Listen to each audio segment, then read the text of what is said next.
The parking lot stretched before me like a gray ocean, endless rows of metal gleaming under the harsh afternoon sun. My feet ached in shoes 2 sizes too small, hand-me-downs from my older sister, and the weight of the grocery bags cut into my palms, leaving angry red marks that would take hours to fade. I shifted the bags, trying to redistribute the weight, and caught a whiff of the day-old bread I'd bought at discount. It smelled vaguely sweet, tinged with the promise of going stale soon. I was invisible here. I'd always been invisible. The supermarket job barely covered rent, and even that was slipping through my fingers like water. Mrs. Patterson had called me into her office yesterday, her voice syrupy with false sympathy as she'd explained that my hours were being redistributed. Redistributed. As if poverty were something that could be shared equally, parceled out in neat little portions. I'd smiled and nodded, swallowing the bitter taste of fear that rose in my throat. Now, weaving between cars toward my ancient Honda, more rust than paint, I let my mind wander to the electric bill waiting on my kitchen counter. 30 days past due. The notice had been printed in aggressive red letters, as if my financial failure needed to be color-coded for emphasis. I wasn't watching where I was going. The sickening crunch of metal against metal snapped me back to reality. My shopping bag had swung wide as I'd turned, and the corner, reinforced with cheap cardboard, had scraped along the side of a car, not just any car, a Mercedes. Sleek, black, and so pristinely polished I could see my horrified reflection in its surface. No, no, no, I whispered, dropping to my knees beside the damage. The scratch ran at least 8 inches, a violent silver line cutting through the perfect paint job. My hands trembled as I touched it, as if somehow I could smooth it away, erase this moment from existence. The car probably cost more than I'd earn in 5 years. I glanced around the parking lot, empty. No witnesses to this disaster. No owner storming toward me with justified rage. Just me, the scratch, and the crushing weight of consequence settling onto my shoulders like a physical thing. I should have walked away. God, I should have just walked away. But my mother's voice echoed in my head, stern and uncompromising. We may be poor, Emma, but we're not dishonest. She'd died 3 years ago, cancer eating through her body while medical bills ate through any savings we'd managed to scrape together. Her moral compass, however, had survived intact in my memory, pointing true north even when every practical instinct screamed at me to run. I fumbled in my purse for a pen in the back of a receipt. My handwriting came out shaky, barely legible. I'm so sorry. I accidentally scratched your car. Please call me so I can make this right.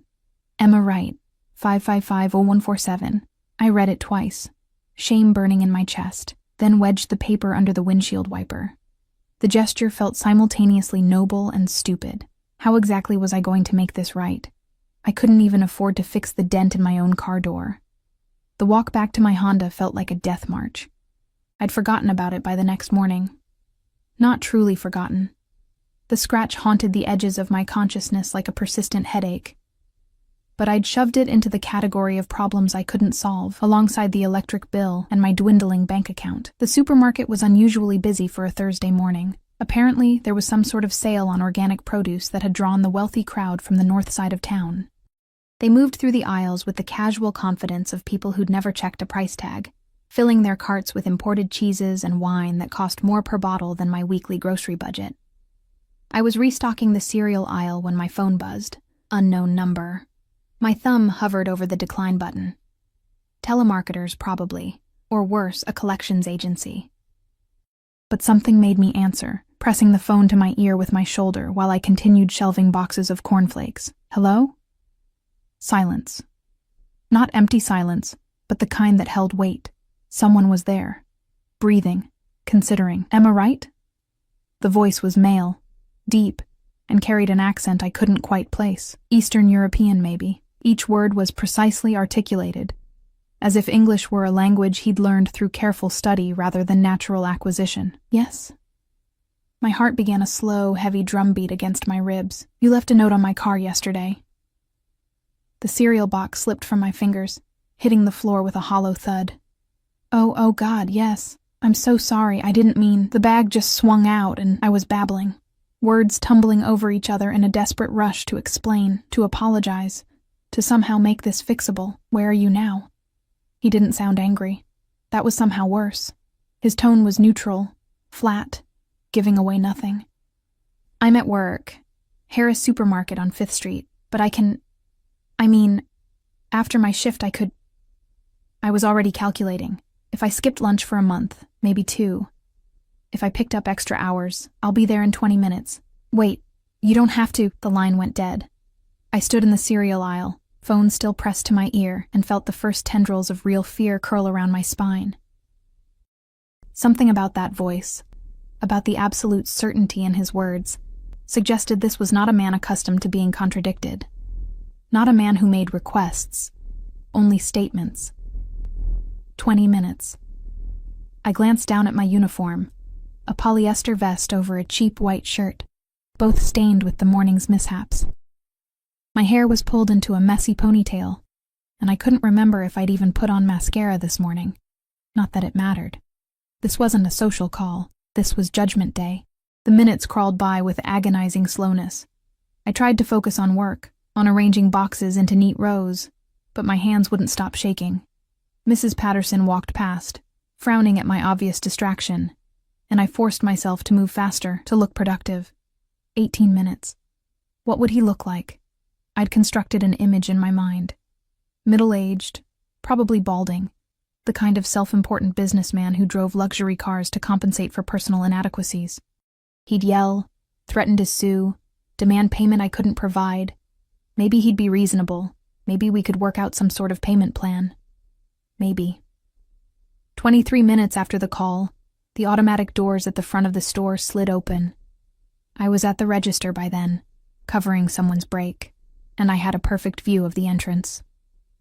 Later, I would think about fate, about timing, about how different my life might have been if I'd been in the back room or on a different aisle. But in that moment, all I could do was stare. He wasn't middle-aged or balding. He was probably in his mid-30s, tall, easily over 6 feet, with the kind of build that spoke of deliberate maintenance. Not a gym rat's bulk, but the lean, dangerous muscle of someone who viewed physical strength as a tool rather than an aesthetic. His suit was charcoal gray, perfectly tailored, and probably cost more than my car. Everything about him was precise, controlled, from the way he moved, economical, purposeful, to the way his dark eyes swept the store with the calculated assessment of a predator evaluating territory. But it wasn't just him. 2 men flanked him, both wearing dark suits and expressions of professional boredom. Security. The one on the left had a bulge under his jacket that made my stomach drop. The one on the right kept one hand near his hip, eyes constantly moving, cataloging exits and potential threats. They shouldn't have been intimidating in a suburban supermarket at 10 in the morning. They were. The man in the center, my Mercedes owner, I presumed, pulled out his phone, glanced at it, then his gaze locked onto me with laser precision. Even from 50 feet away, I felt the impact of that look like a physical force. He walked toward me, and the crowd parted without seeming to notice they were doing it. Something about his presence, his bearing, made people instinctively move aside. The 2 security guards maintained their positions, flanking him at a distance that was protective without being obvious. Up close, he was even more striking. Sharp cheekbones, a jaw that could have been carved from granite, and those eyes, dark, almost black, and utterly unreadable. His cologne reached me first, expensive and subtle, with notes of cedar and something darker, more primal. It overwhelmed the store's usual scent of floor cleaner and refrigerated produce. Emma right. It wasn't a question. My mouth had gone completely dry. Yes.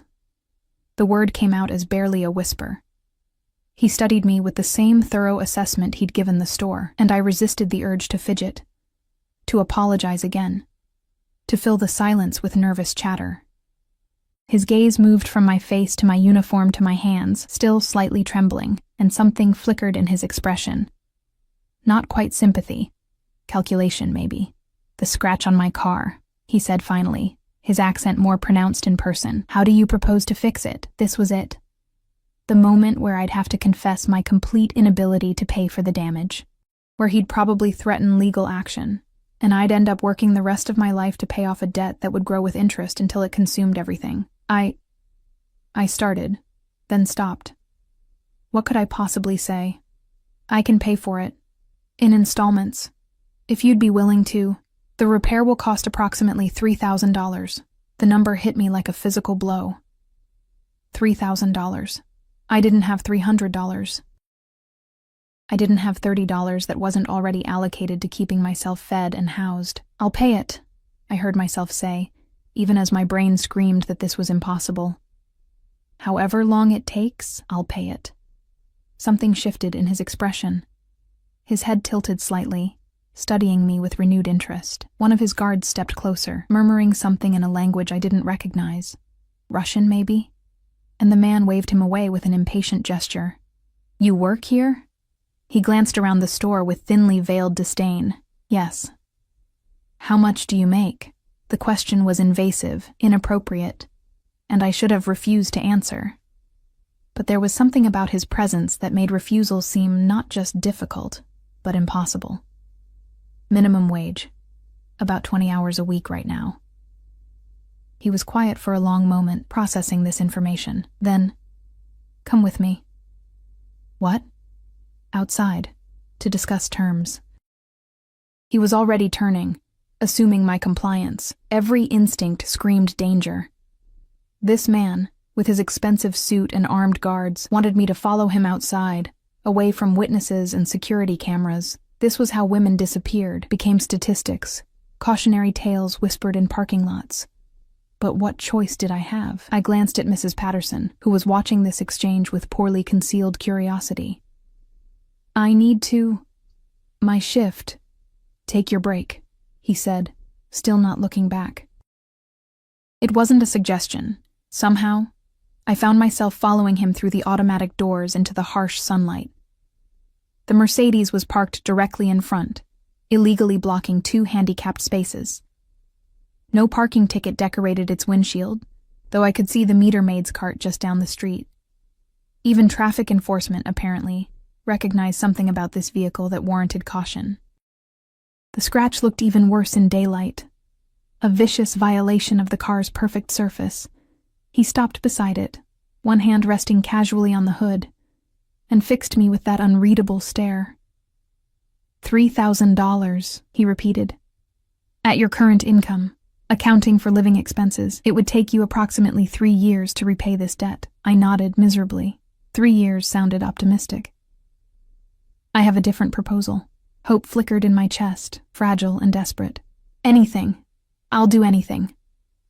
The words hung in the air between us, and I realized too late how they sounded, how vulnerable they made me. His expression didn't change, but one of his guards, the one with the gun, smirked slightly before schooling his features back to neutrality. I need someone, he said slowly, choosing each word with care. Someone trustworthy. Someone who would leave a note on a stranger's car rather than walk away. Someone... He paused, and for the first time, something almost human flickered in those dark eyes. Someone honest. I don't understand. Work for me. 6 months. Your debt will be cleared, and you'll be paid enough to cover your current expenses plus a significant bonus. It sounded too good to be true. It sounded like every cautionary tale I'd ever heard about offers that came with invisible strings, that transformed desperate girls into victims. What kind of work? My voice barely rose above a whisper. He smiled then, and it was the most terrifying expression I'd ever seen, not because it was cruel, but because it held absolutely no warmth. Legitimate work. You'll be compensated fairly and treated with respect, but the work requires discretion, complete discretion. If you accept, you cannot speak of it to anyone. Not friends, not family. No one. I don't... Think about it, he interrupted, pulling a business card from his inner jacket pocket. It was heavy cardstock, expensive, with nothing but a phone number embossed in silver. No name, no company, just those 10 digits. Call this number within 24 hours with your answer. He slid into the back of the Mercedes, his guards following with practiced efficiency. The engine purred to life, a sound so smooth it seemed to mock my Honda's death rattle.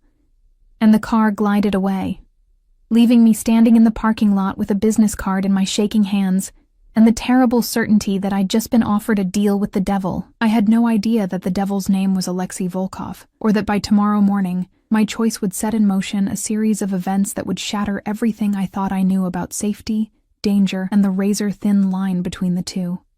All I knew was that as I watched the Mercedes disappear into traffic, the scratch on its side catching the sunlight one last time, I was already planning to make the call. God help me.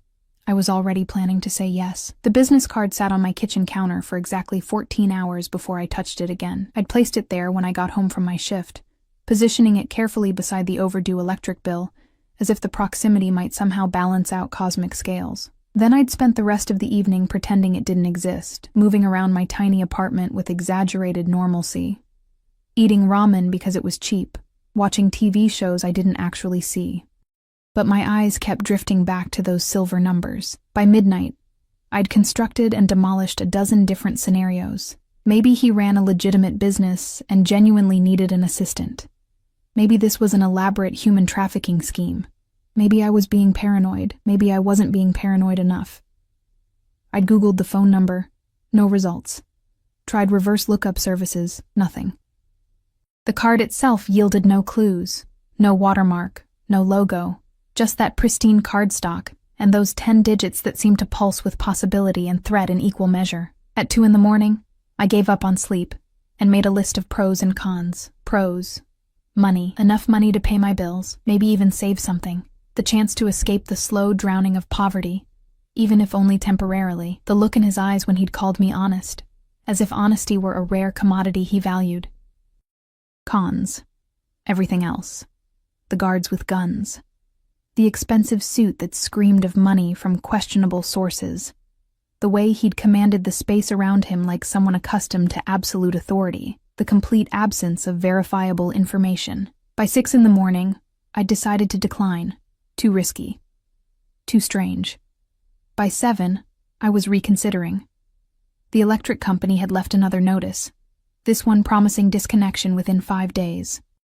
By 8, I was staring at my phone, the business card clutched in my other hand, trying to remember when exactly I'd become someone who had to weigh survival against safety. I called at 8:47 a.m. before I could change my mind again. He answered on the first ring, as if he'd been waiting. Yes. Not hello. Not a greeting. Just acknowledgement. It's Emma Wright. My voice sounded steadier than I felt. I'm calling about your offer. Silence stretched between us, heavy with evaluation. I could hear something in the background, voices speaking in that same foreign language. Russian, maybe, and the distant sound of classical music. Tchaikovsky, if my limited cultural education served me correctly. Your answer? Still that careful, precise English, each word articulated like a legal contract. I have questions first. Of course. Was that approval in his tone? I couldn't tell. What exactly would I be doing? You said legitimate work, but that's not very specific. You would be managing certain domestic affairs, coordinating schedules, handling correspondence, ensuring smooth operation of daily logistics. He paused. Think of it as being a personal assistant, but one who values discretion above all else. It sounded reasonable. It sounded too reasonable. Why me? You could hire anyone, someone with experience, qualifications. I told you why. His voice dropped slightly, taking on an edge that made my skin prickle. I need someone honest, someone who leaves notes on cars instead of running. Such people are rare in my world. My world. As if he existed in a different reality than the rest of us. Maybe he did. If I say yes, when would this start? Today. This afternoon. A car will collect you at 2 o'clock. Bring nothing but essentials, toiletries, clothing for 1 week. Everything else will be provided. My heart hammered against my ribs. Wait, I'd be living.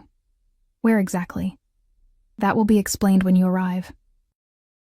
You'll have your own quarters, complete privacy, and freedom to leave during designated hours. Another pause. But while you're working, Emma, you belong to me.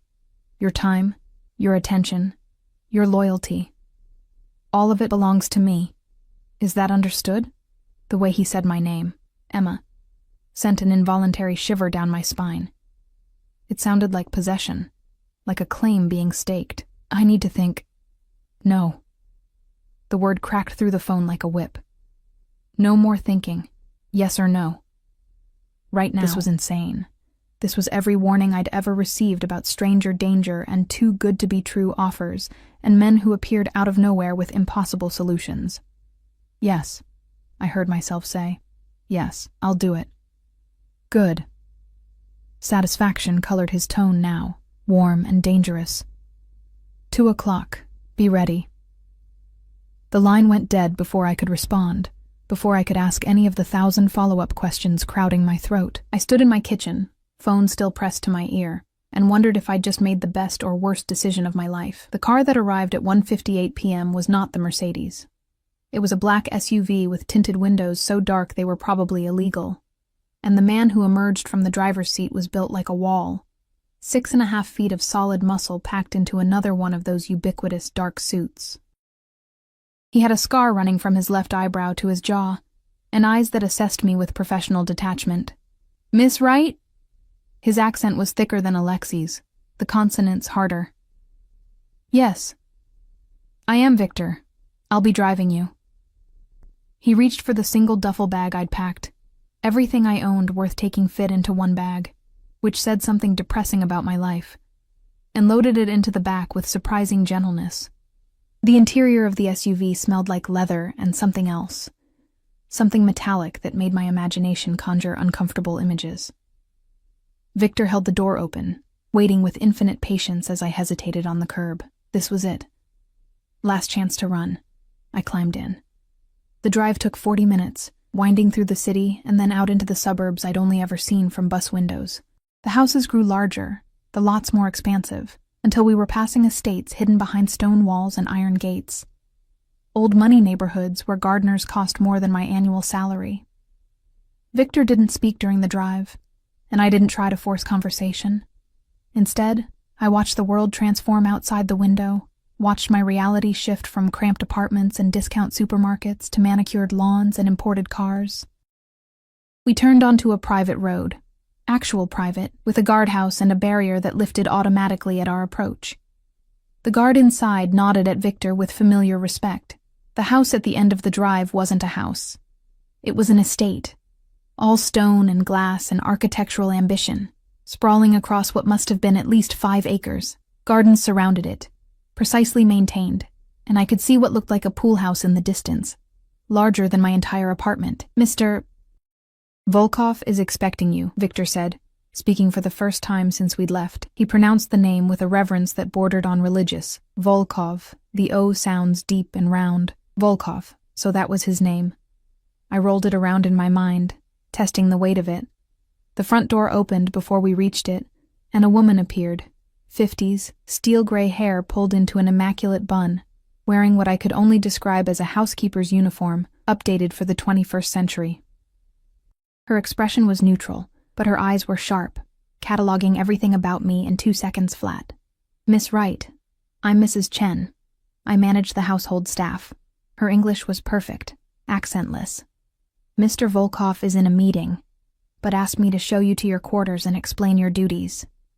Duties. Right, this was a job, not a kidnapping. I had to keep reminding myself of that. Mrs. Chen led me through the house, and I tried not to gape like a tourist. Marble floors, artwork that looked museum quality, furniture that probably had provenance documents and insurance policies. Everything was immaculate, elegant, and somehow cold, despite the obvious expense. "The main house has 32 rooms," Mrs. Chen explained as we climbed a curved staircase that belonged in a palace. "Mr. Volkov's private quarters are in the east wing. Staff quarters are in the west wing, including yours. You'll have access to most of the house, but the east wing is strictly off-limits unless specifically summoned." "How many staff are there?" 12 permanent, not counting security. Cook, housekeepers, maintenance, drivers. You'll meet them gradually." She stopped in front of a door on the 2nd floor. "These are your rooms. Rooms, plural." She opened the door onto a suite that was easily 3 times the size of my apartment. A bedroom with a 4-poster bed, a sitting area with a small sofa and desk, and through another door, a bathroom done in cream marble with a tub deep enough to swim in. "Your clothing is in the closet," Mrs. Chen continued, moving to open a walk-in closet I hadn't noticed. Inside hung at least a dozen outfits. Dresses, pants, blouses, all in my size, all looking expensive. Mr. Volkov had them sent over this morning. If anything doesn't fit properly, let me know, and we'll have alterations done. I stared at the clothes, at this room, at this entire impossible situation. How did he know my size? Mrs. Chen's expression didn't change. Mr. Volkov is very thorough. That should have been reassuring. It wasn't. Your primary responsibility, she continued, will be managing Mr. Volkov's personal schedule, social obligations, household matters, anything that doesn't pertain to his business operations. You'll coordinate with me for household needs, with Victor for transportation, and with Mr. Volkov directly for everything else. That's it? Just scheduling? And discretion. You will see things, hear things, meet people. You will remember nothing and repeat nothing. This is not optional, Miss Wright. This is survival. The word hung in the air between us, stark and terrifying in its honesty. What exactly does Mr. Volkov do? I asked quietly. Mrs. Chen looked at me with something that might have been pity. He solves problems. Very expensive problems. Beyond that, you don't need to know, and you definitely don't want to ask. She showed me the rest of the suite, the closet full of toiletries, all high-end brands I'd only seen in magazines, the desk stocked with office supplies, the small refrigerator filled with water and juice. Then she handed me a phone, sleek and new. This is your work phone. Mr. Volkov's number is programmed in. Answer when he calls, immediately, no matter the time. Understood? I nodded, numbness starting to set in. He'll want to see you at 6 o'clock. Dress appropriately. One of the dresses in the closet. I'll come collect you at 5:45. She moved toward the door, then paused. Miss Wright? A word of advice. Yes? Mr. Volkov values honesty above all else, but he also values loyalty. Learn the difference between the two quickly, and you'll do well here. Confuse them, and... She didn't finish the sentence. She didn't need to. The door closed behind her with a soft click, and I was alone in my golden cage. I sat on the edge of the bed, so soft it felt like sitting on a cloud, and tried to process what I'd agreed to. This wasn't a job. This was indenture. Servitude dressed up in expensive sheets and designer clothes. I was trapped here by debt, by desperation, by my own stupid insistence on being honest. The view from the window showed the gardens, the pool, the high stone walls that surrounded the property.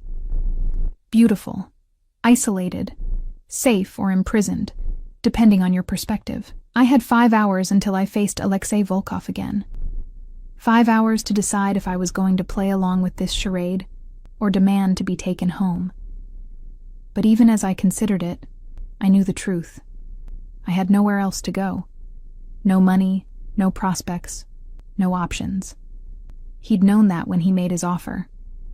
Had probably calculated it with the same precision he applied to everything else. I was here because I had to be, and something told me that leaving wouldn't be as simple as calling Victor and asking for a ride back to my apartment.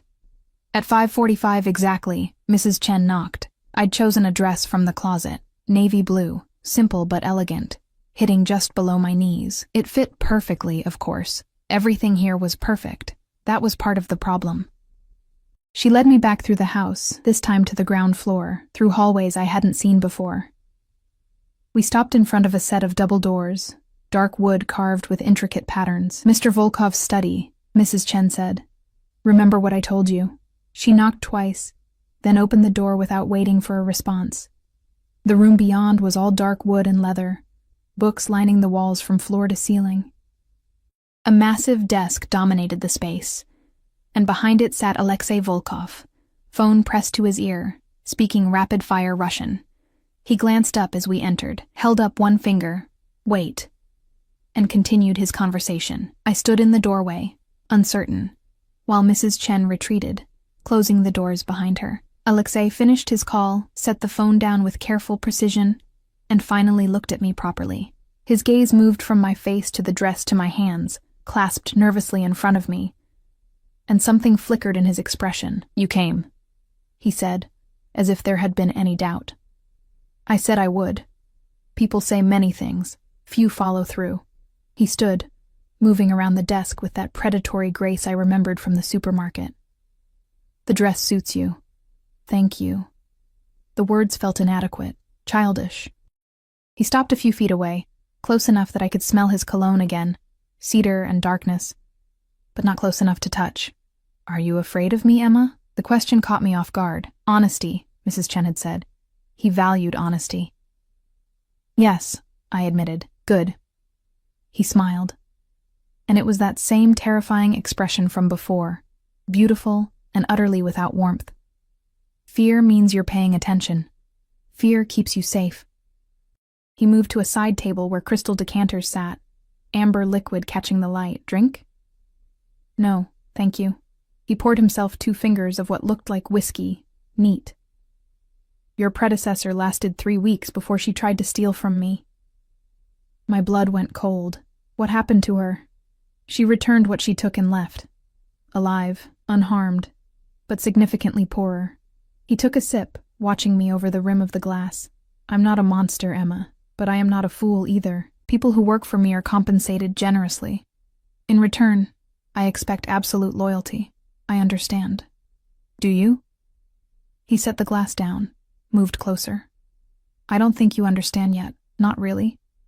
You see the house, the money, the obvious power. But you don't yet see what that power means. What it costs.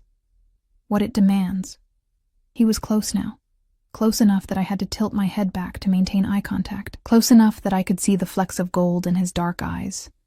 Could count the faint lines at the corners that spoke of stress or age or violence witnessed. "I'm going to tell you something," he said quietly, "and then we're never going to discuss it again. Are you listening?" I nodded, not trusting my voice. "I am not a good man. The things I do, the business I conduct, the problems I solve, none of it would meet with your approval if you knew the details. But I operate by a code, Emma. I protect what's mine. I honor my agreements, and I never, ever lie." His hand came up, and I flinched involuntarily. He paused, something dark crossing his features, then very slowly, very carefully, brushed a strand of hair behind my ear. The touch was gentle, almost tender, and somehow that made it more terrifying than any threat. "You're mine now," he whispered. "For 6 months, you belong to me. Your safety is my responsibility. Your well-being is my concern. But in return, your loyalty is absolute. Can you do that?" I should have said no, should have demanded to leave, to escape, to get as far from this man and his beautiful prison as possible. "Yes," I breathed. His smile this time held something new. Satisfaction, possession, and underneath it all, a hunger that made my stomach drop and my pulse quicken in equal measure. "Then let's begin." The first week passed in a blur of careful choreography and unspoken rules. I learned the rhythm of the house, how Mrs. Chen appeared at precisely 7 each morning with coffee and a detailed schedule, how Victor drove Alexei to various locations throughout the city, returning at unpredictable hours, how the other staff moved through the rooms like ghosts, efficient and silent, their eyes carefully averted whenever Alexei was present. I learned which doors were locked, always the east wing, always Alexei's private quarters, and which rooms I was expected to manage. The formal dining room that seated 20 but was never used. The library with its thousands of books in multiple languages. The sitting room where Alexei occasionally entertained guests. Men in expensive suits who spoke in low voices and left with sealed envelopes.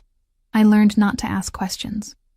But mostly I learned about Alexei himself. He rose at 5:30 each morning, already dressed in immaculate suits by the time I saw him at breakfast. He drank his coffee black, read 3 newspapers simultaneously, 2 in Russian, 1 in English, and took exactly 6 phone calls before 8 a.m. His schedule was a puzzle of meetings that Mrs. Chen called appointments, with a meaningful emphasis, lunches that lasted hours, and evening obligations that required my coordination but never my presence, except when they did. "Tonight," he said on Thursday morning, not looking up from the financial section, "you'll accompany me to dinner." I paused in the act of reviewing his calendar. "I will?" "Yes. 8 o'clock. Victor will bring you something appropriate to wear." Finally he glanced up and I caught the flash of something, amusement, challenge, in his dark eyes. Have you eaten at Rousseau before? Rousseau? The restaurant that required reservations 6 months in advance and had a dress code so strict they'd once turned away a senator's wife for wearing the wrong shoes. I'd seen it featured in magazines, always photographed in that soft focus way that made everything look like a dream. No, I admitted. You'll enjoy it. He returned to his newspaper, dismissing me. Then, as I reached the door, Emma? I turned. Yes? Wear your hair down. It wasn't a request. The dress Victor delivered at 6 o'clock was black silk, simple in cut but devastating in execution. It hugged every curve I had and suggested curves I didn't, falling to mid-thigh in a way that was elegant rather than provocative. The shoes were Louboutin. I recognized the red soles from fashion magazines, with heels high enough to be dangerous. I stared at myself in the full-length mirror and barely recognized the woman looking back. She looked sophisticated, expensive, like someone who belonged in Alexei's world. The illusion was perfect. The reality beneath felt like a lie. Victor knocked at 7:45.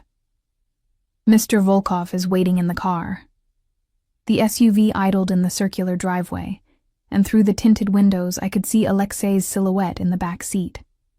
Victor opened the door for me, and I slid in carefully, hyper-aware of the dress's length, of the confined space, of Alexei's presence beside me. He turned as I settled into the leather seat, and his gaze moved over me with the same thorough assessment he applied to everything.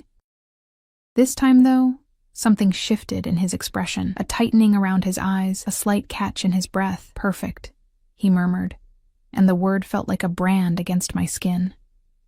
The drive to the restaurant took 20 minutes through evening traffic. Alexei spent it on his phone, switching seamlessly between English and Russian, his voice never rising above a conversational tone, even when the content seemed to warrant it. I caught fragments, numbers, names, what might have been threats delivered with polite precision. Rousseau occupied the top floor of a converted warehouse in the Arts District, all exposed brick and floor-to-ceiling windows offering a panoramic view of the city. The hostess greeted Alexei by name, her smile professional but warm, and led us past the crowded dining room to a private alcove tucked away from prying eyes. Mr. Volkov, your usual table. It's lovely to see you again. She handed us leather-bound menus. Stefan will be serving you tonight, alone with him in the intimate space, separated from the other diners by a half wall of frosted glass. I felt the weight of his attention settle on me like a physical thing. You're nervous, he observed, not unkindly. I've never been anywhere like this.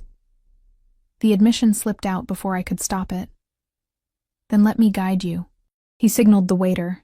Stefan, tall and angular with the bearing of someone who took wine very seriously. We'll have the tasting menu, and bring the Chateau Margaux, the 2015. Stefan's eyebrows rose slightly. An excellent choice, sir. After he left, I leaned forward. I don't even know what a tasting menu is.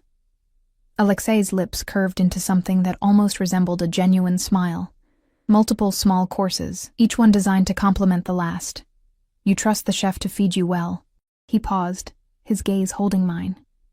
It requires surrender, letting someone else make choices for you. The subtext wasn't subtle. The wine came first, poured with ceremonial care. I took a small sip and tried not to wince. I'd never developed a taste for alcohol that didn't come in a bottle with a screw cap.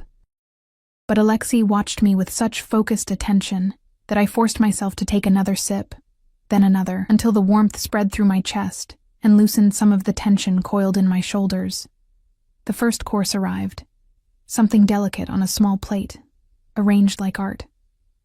I followed Alexei's lead, watching how he held his silverware, how he took measured bites, treating the food with the same precision he applied to everything else. Why am I here? I asked after the third course. Duck, I think, though it barely resembled any duck I'd ever seen. You could have come alone. I'm never alone, he corrected, and I realized it was true. Victor waited outside, I'd seen, and 2 other men in dark suits had positioned themselves at strategic points throughout the restaurant, their eyes constantly moving, cataloging threats.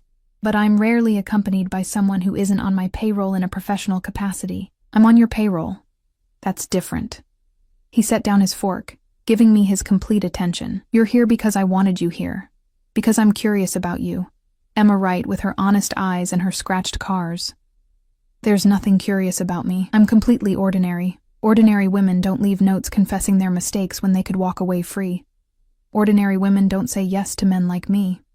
He leaned back, the leather booth creaking softly. Tell me about your family. The question caught me off guard. Why? Because I ask. No room for argument in that tone. I took another sip of wine, liquid courage. There's not much to tell. My mother died 3 years ago, cancer. My father left when I was 6. I barely remember him. I have an older sister, but we haven't spoken in 2 years. She didn't approve of how I handled Mom's medical bills. The bitterness leaked into my voice despite my best efforts. She thought I should have let her die at home instead of bankrupting us with treatments that didn't work anyway.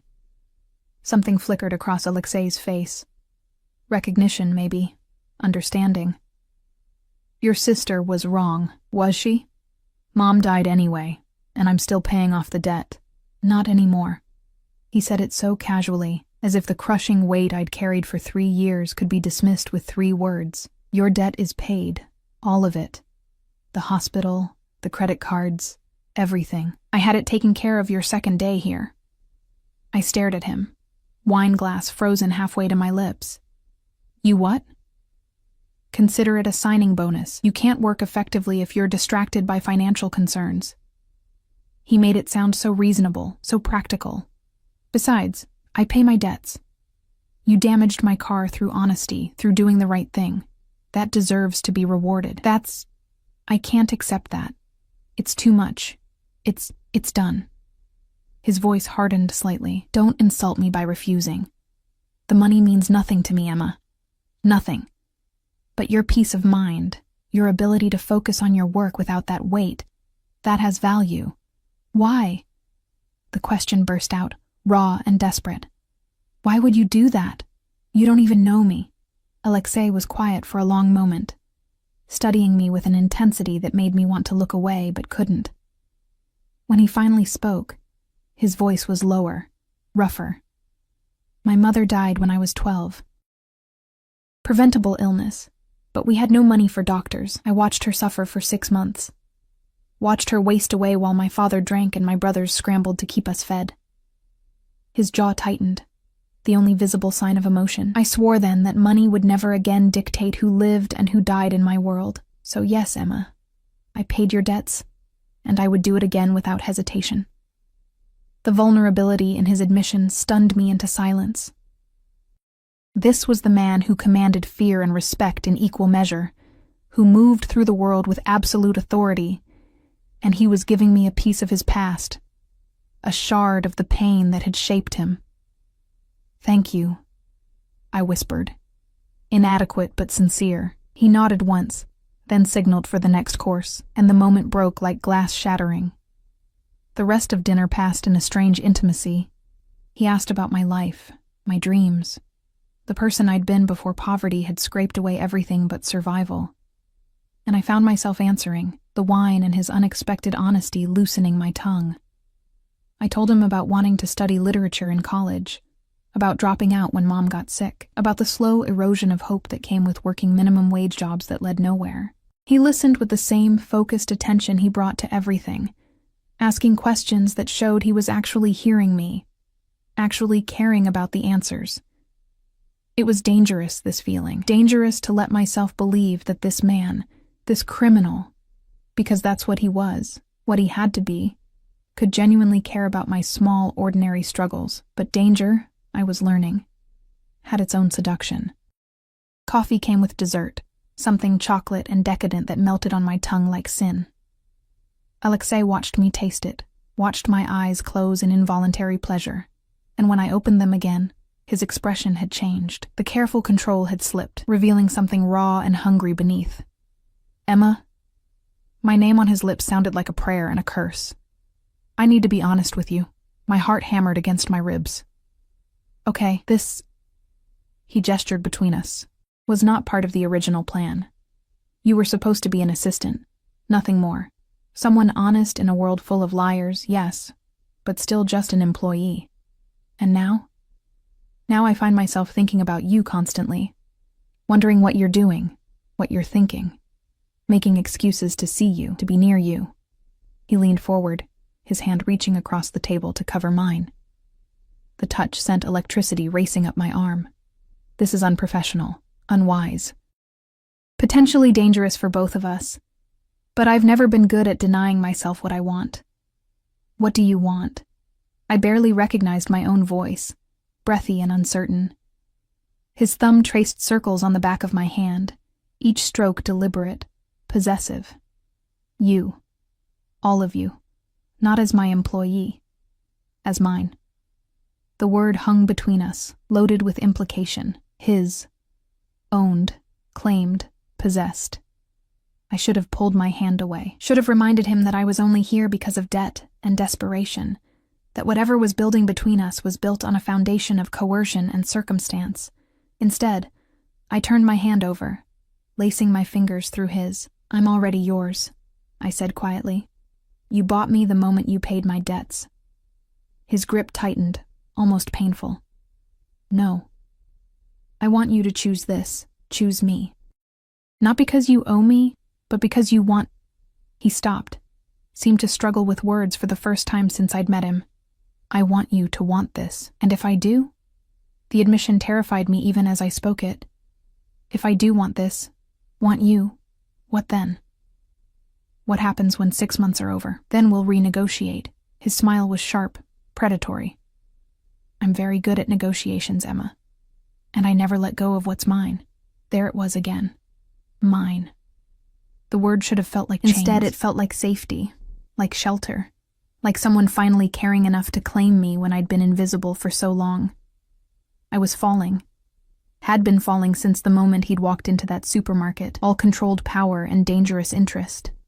The real question wasn't whether I'd fall. It was whether he'd catch me or let me shatter against the ground. Victor appeared at Alexei's subtle signal, and we rose to leave.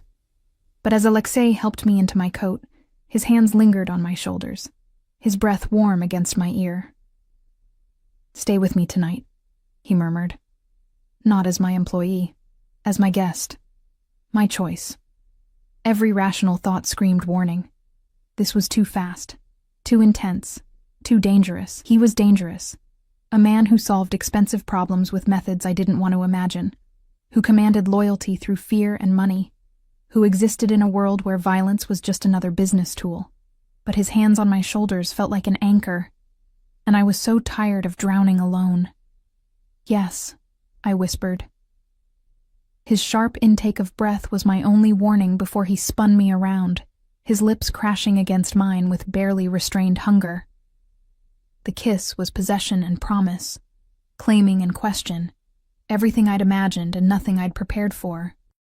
His hand cupped the back of my neck, holding me in place as his mouth moved against mine with devastating precision, and I melted into him.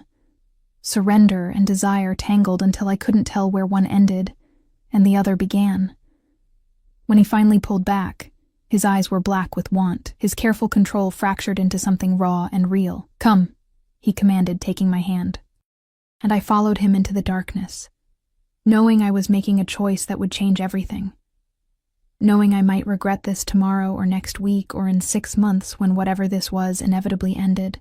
But tonight, I wanted to be chosen, wanted to be someone's mine, even if that someone was Alexei Volkov, with his dangerous eyes and his blood-stained money and his promise of protection that felt like both salvation and damnation wrapped in expensive silk. Tonight, I wanted to fall. Tomorrow, I'd worry about the landing. The east wing of Alexei's estate had always been forbidden territory, locked doors and whispered warnings about respecting his privacy. Now, following him through those doors felt like crossing into another world entirely, one where the rules I'd learned no longer applied. His private quarters were nothing like the rest of the house.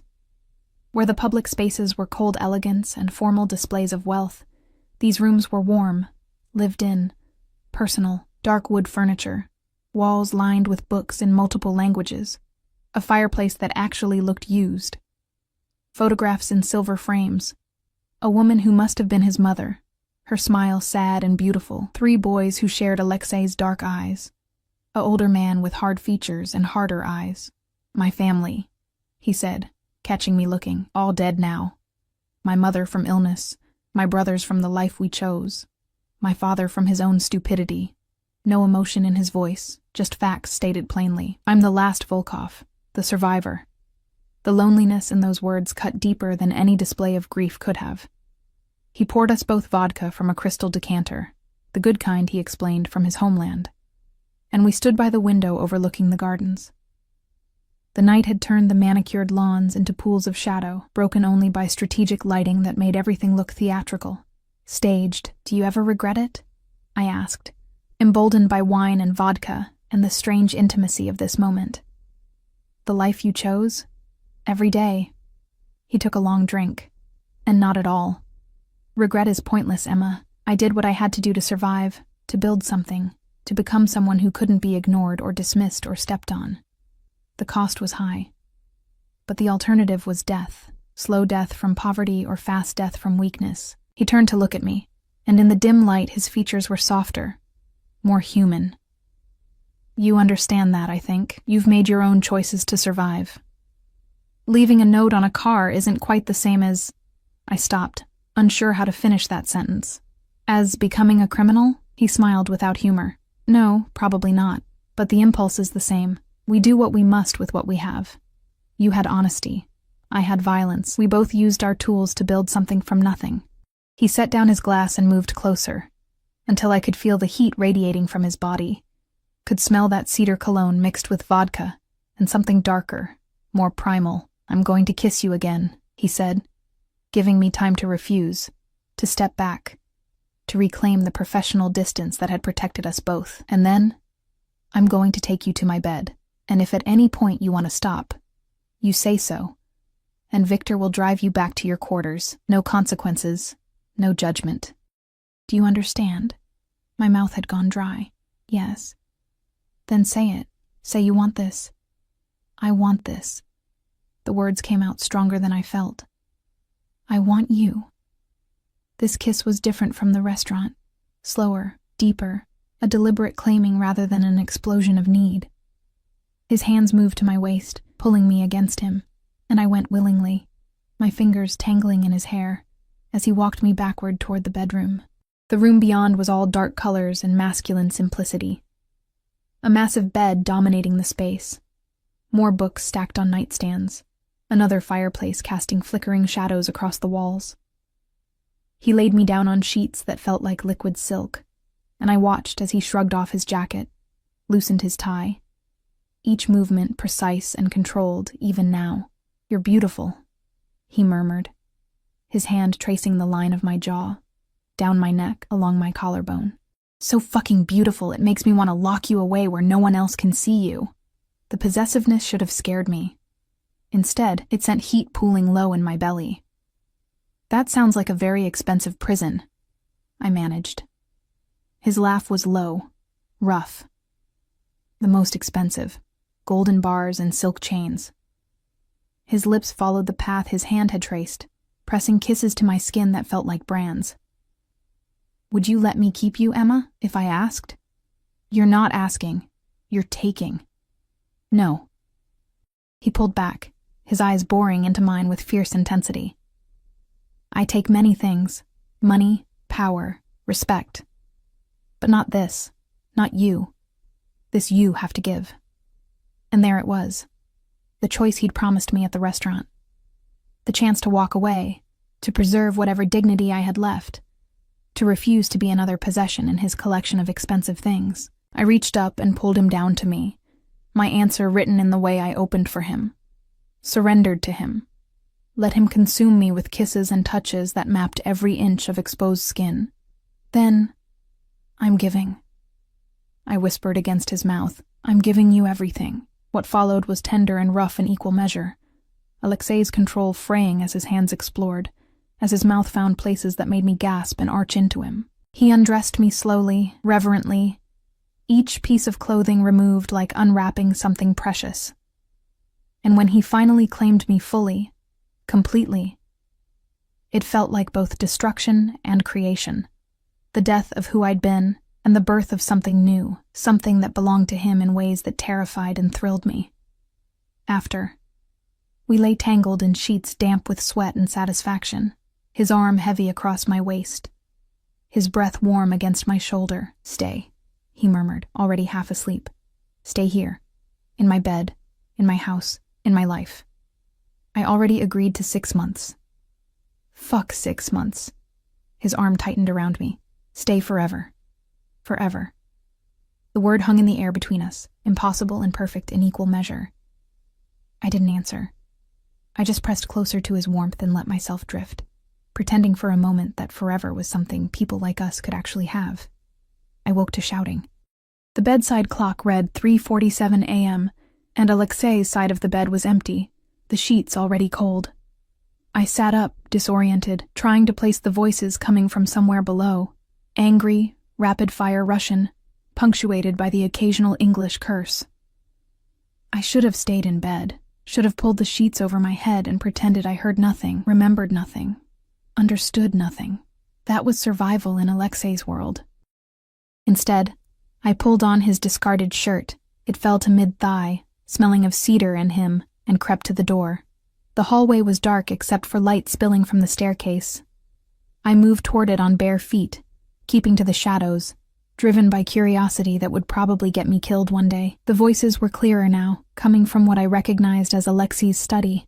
3 distinct speakers, all male, all angry. Completely unacceptable, Alexei. You know the rules about personal involvement. I don't answer to you, Dmitri, Alexei's voice cold as winter. I don't answer to anyone. You answer to the Bratva, a different voice, older, harder. You always have. Your brothers understood that. Your father understood. My father was a drunk who died choking on his own vomit. My brothers were idiots who got themselves killed over pride and stupidity. I built this organization into something that matters, something that has real power. And I did it by knowing when to follow rules and when to break them. And the girl? Dmitri again. That's you breaking rules? The silence that followed made my blood run cold.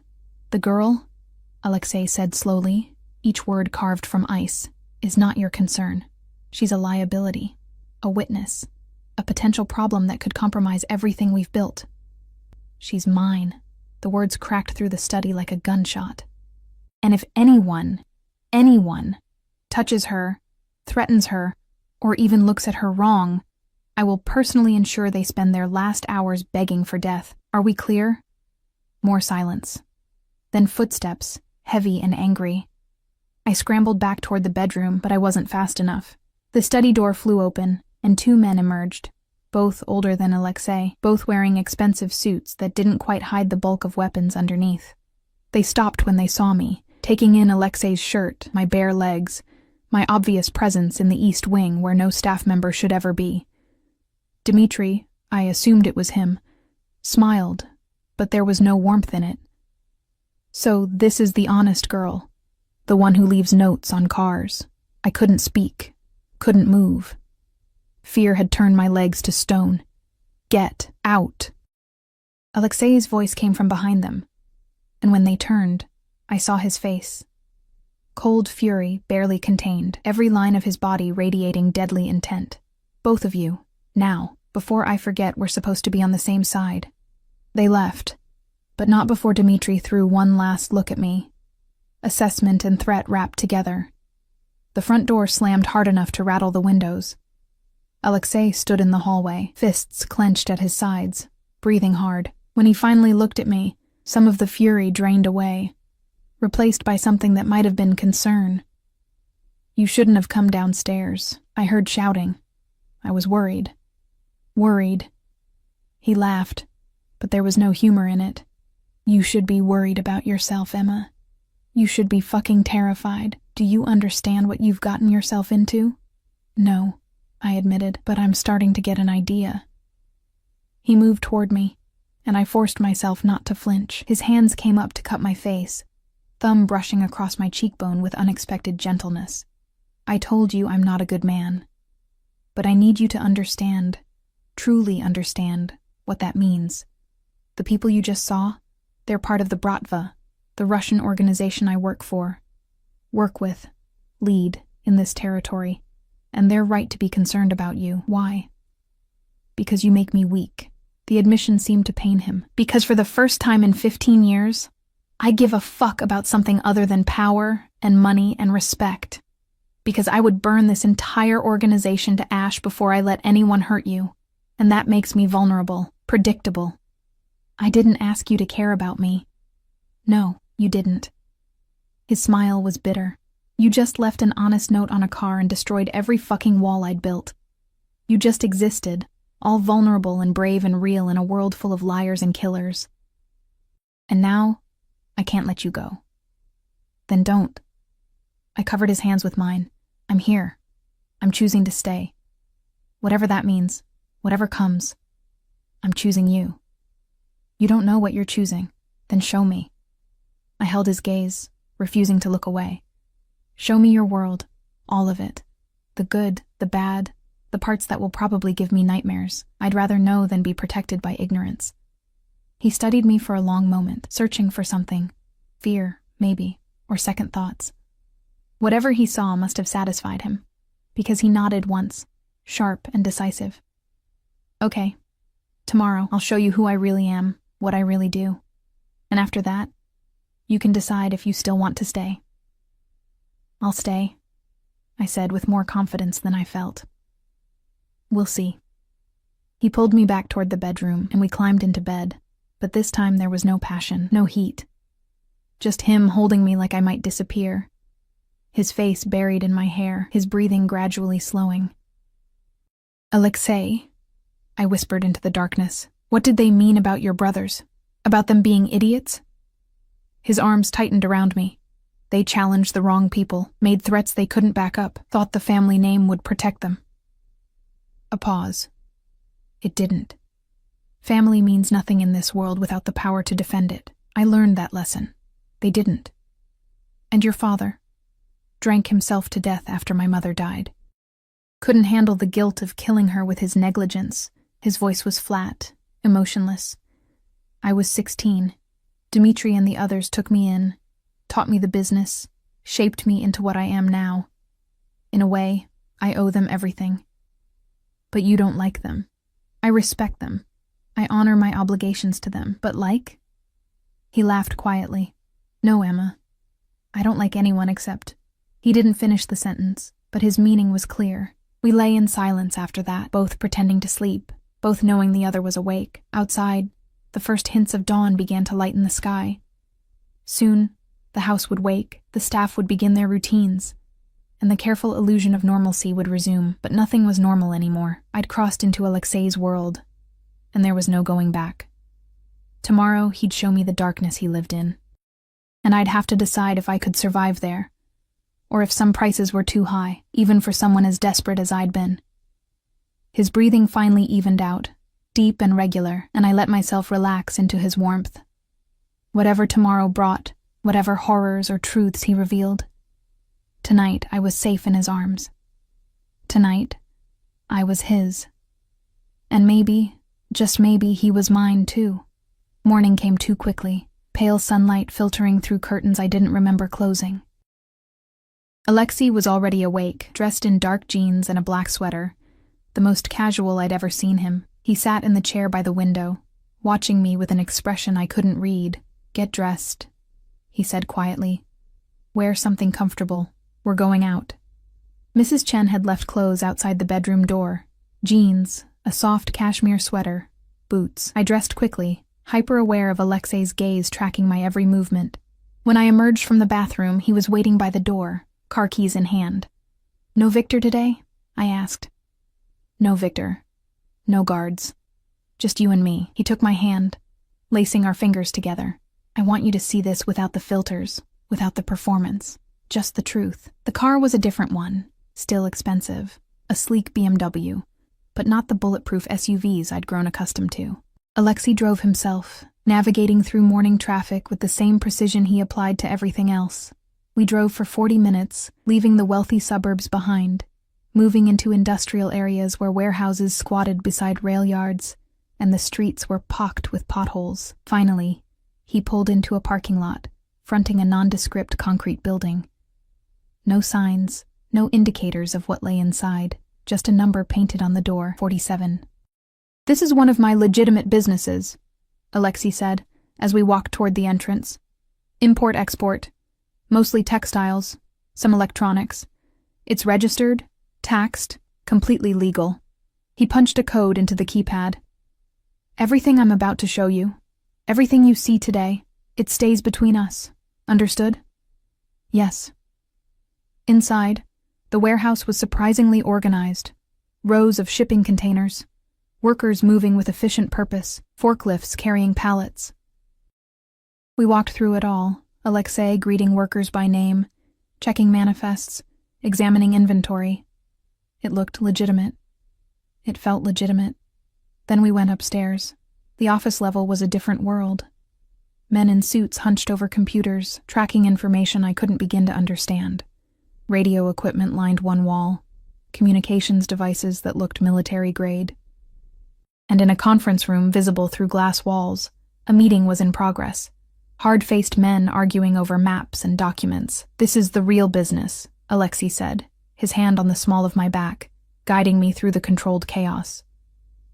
The warehouse below is real, profitable even, but it's also cover for everything else. Money laundering, smuggling routes, information trafficking. We move things for people who can't use legitimate channels, sometimes drugs, sometimes weapons, sometimes just cash that needs to disappear and reappear clean. My stomach churned, but I forced myself to stay calm, to listen. I don't deal in people, he continued, his voice hardening. That's a line I won't cross. No trafficking, no exploitation. Everything else. He shrugged. Everything else is fair game if the price is right. He led me to his private office, a corner room with windows overlooking the rail yard.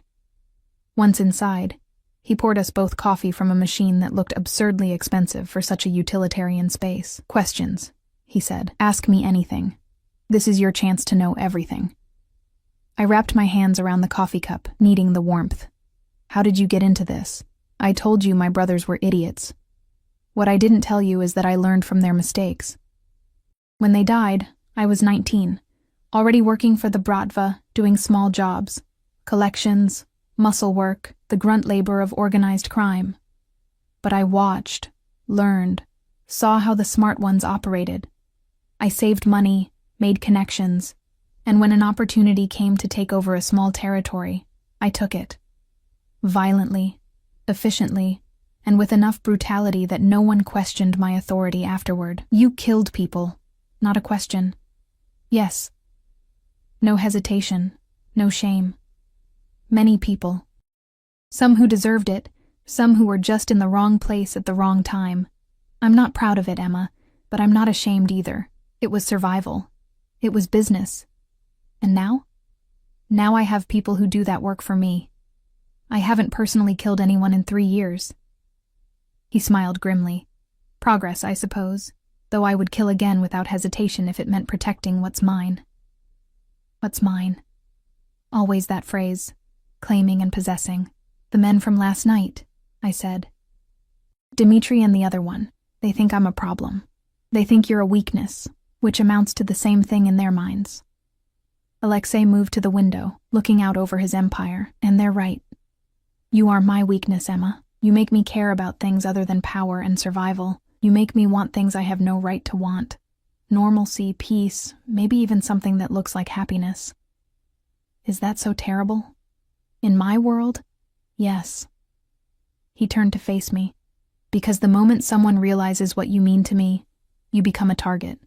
Every enemy I've made, every rival who wants my territory, every ambitious lieutenant who thinks they can take my place, they'll all see you as the easiest way to hurt me. The fear that had been simmering since last night crystallized into something sharp and real. So what do? We have 2 choices. He crossed to me, taking my hands in his. 1. I let you go. Victor drives you back to your apartment. I give you enough money to start over somewhere else, and we never see each other again. You'll be safe, because you'll be nothing to me. Just another employee who finished her contract. My chest tightened painfully. And the other choice? You stay. You become officially mine, not as an employee, not as temporary arrangement, but as my partner. My woman. Under my protection permanently. His grip tightened. But that means accepting everything that comes with it. The danger, the violence, the constant threat. It means learning to live with security, with restrictions on your freedom, with the knowledge that people might try to hurt you to get to me. That's not really a choice, I whispered. You're asking me to choose between losing you and living in constant danger. No, I'm asking you to choose between safety and me. There's a difference. He pulled me closer.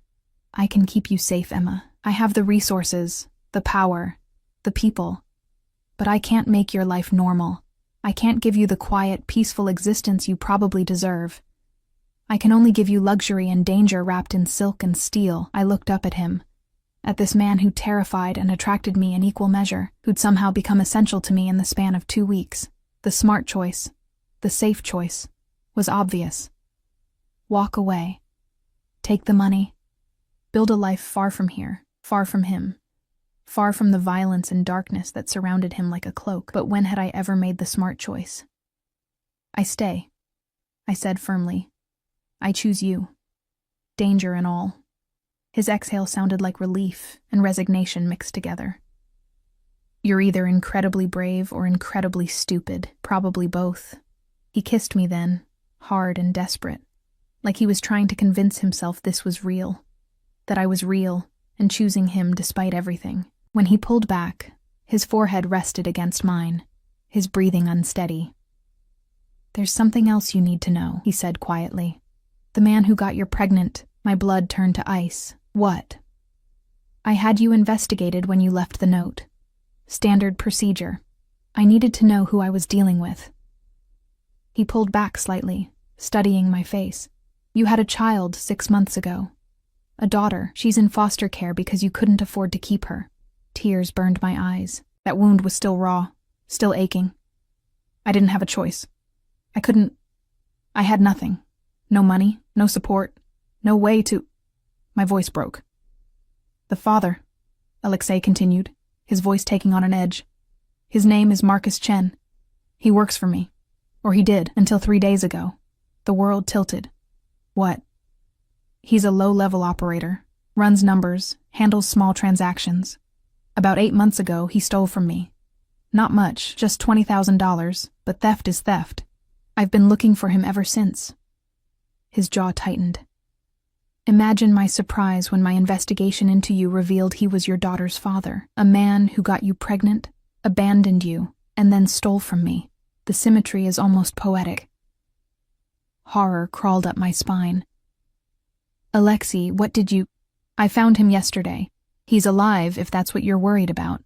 But he's paid back what he stole with interest. His kneecaps will heal eventually. He said it so casually, like breaking someone's legs was equivalent to filing a complaint. But more importantly, I made him sign over all parental rights. He'll never come near you or your daughter again.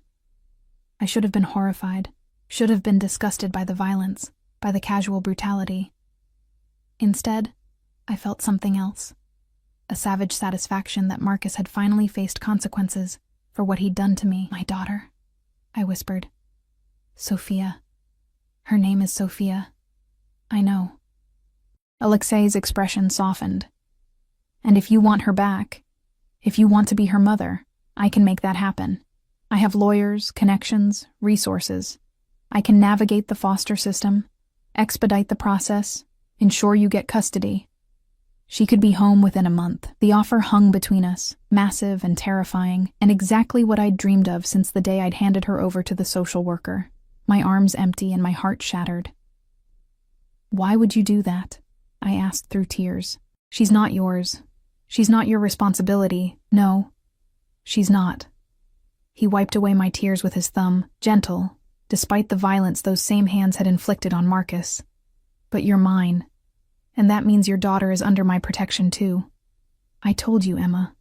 I protect what's mine, all of it. I collapsed against him, sobbing into his chest as he held me, stroking my hair and murmuring in Russian, words I didn't understand, but that sounded like comfort, like promises.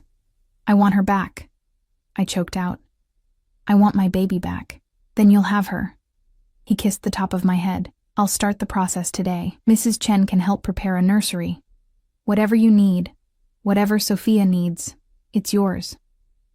We stood there in his office overlooking his criminal empire while I cried for everything I'd lost and everything I might get back. This man, this dangerous, violent man, was offering me the one thing I thought I'd never have again: my daughter, my family, a chance to be whole. The price was my soul, probably. My innocence, definitely.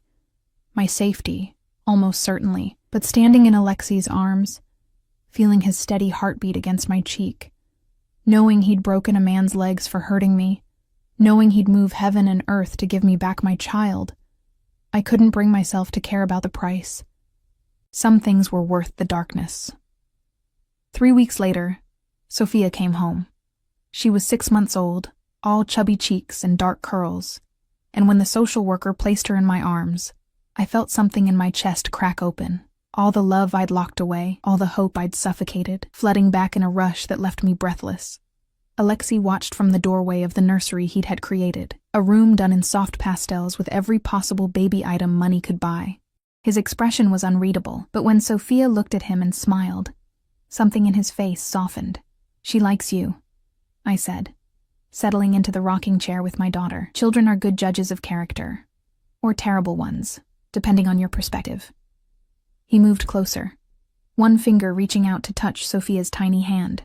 She grasped it immediately, holding on with surprising strength. "She has your eyes. And her father's hair." I still couldn't think of Marcus without anger, but it was distant now, dulled by satisfaction that he'd paid for what he'd done. "She's beautiful." Alexei crouched beside the chair, his attention split between me and Sophia. "You're both beautiful. My girls. My girls." Another claim, another possession. But this time I didn't mind. Mrs. Chen knocked softly. "Mr. Volkov, Dmitri is here for the meeting." Alexei's jaw tightened. "Tell him I'll be down in 5 minutes." After she left, he turned back to me. "I need to handle business. Will you be all right?" "We'll be fine." I smiled, more genuinely than I had in months. "Go. Do what you need to do." He kissed me softly, then pressed another kiss to Sophia's forehead. "I'll be back in an hour. Victor is stationed outside if you need anything." I watched him leave, this man who'd destroyed my life and rebuilt it into something unrecognizable. This criminal who'd given me back my daughter. This monster who held me like I was precious. Sophia gurgled in my arms, her tiny hand still grasping at air, at me, at everything. She had no idea what world she'd been born into, what darkness surrounded the pretty nursery and expensive toys. Maybe that was for the best. I rocked her gently, humming a lullaby my mother used to sing, and tried not to think about the future, about the dangers that would always hover at the edges of our lives, about the violence that bankrolled our security, about the precarious balance between the love I felt and the darkness that enabled it. For now, I had my daughter back. I had Alexei's protection, his resources, his fierce and possessive devotion. I had everything I'd never dared to hope for. And if the price was living in the shadows, learning to look away from the blood on his hands, accepting that my safety came from his capacity for violence, well, I'd already made that choice. I'd made it the moment I left a note on a scratched car, setting in motion a series of events that had led me here, to this nursery, to this man, to this strange and dangerous version of happiness. The sound of raised voices drifted up from below. Alexei and Dmitri, arguing again about something I didn't understand and didn't want to. Tomorrow there would be more arguments, more threats, more careful navigation of the violent world Alexei inhabited. But tonight, I had my daughter in my arms, and the promise of Alexei returning to us when his business was done. Tonight, that was enough. Sophia fell asleep against my chest, her breathing soft and even, completely trusting. I held her close, breathing in her baby's sweet scent, and made a silent vow. I would protect her from this world as long as I could. She would know love and safety, even if both came wrapped in silk and steel, financed by blood money and criminal enterprise. She would know she was wanted. That was more than I'd had.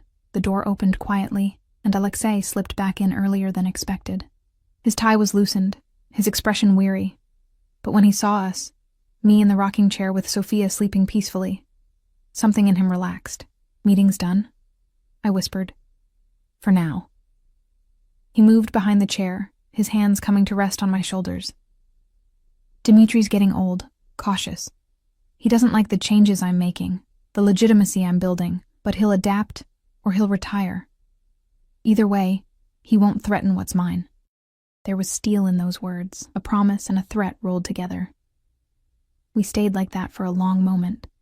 Me holding our daughter, Alexei holding me.